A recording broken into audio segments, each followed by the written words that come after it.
couple people have asked, do you welcome the idea of a civilian oversight board to oversee CSPD activities, or under what conditions would you welcome that?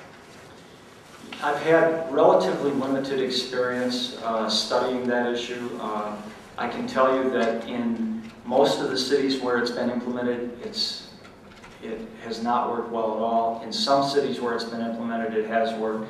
But I'll tell you, my background for the last 12 years is coming from, as defined in statutes, a system whereby there is a police and fire commission. They are civilians appointed to the police and fire commission.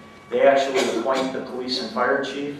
They are involved in the hiring process, and they are the appeal board for discipline for police officers. And that worked exceedingly well. They were apart from the political process so that they could not let politics dictate who gets hired or whether somebody keeps their job or not. And as I'm learning about our system here, I think we have something pretty similar to that with the Civil Service Commission. We have citizens appointed to the Civil Service Commission.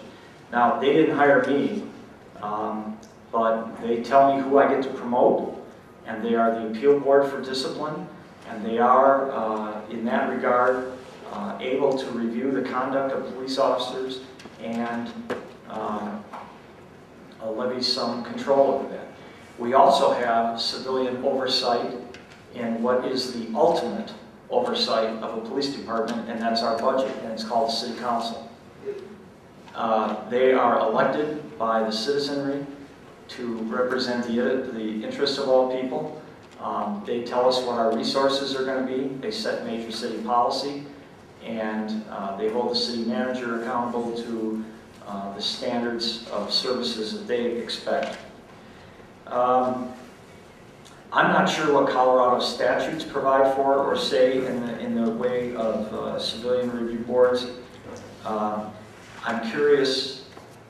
I would like to explore that further, but I also would like to know to what end or to what role, because there's a number of agendas that can be at play with civilian review boards.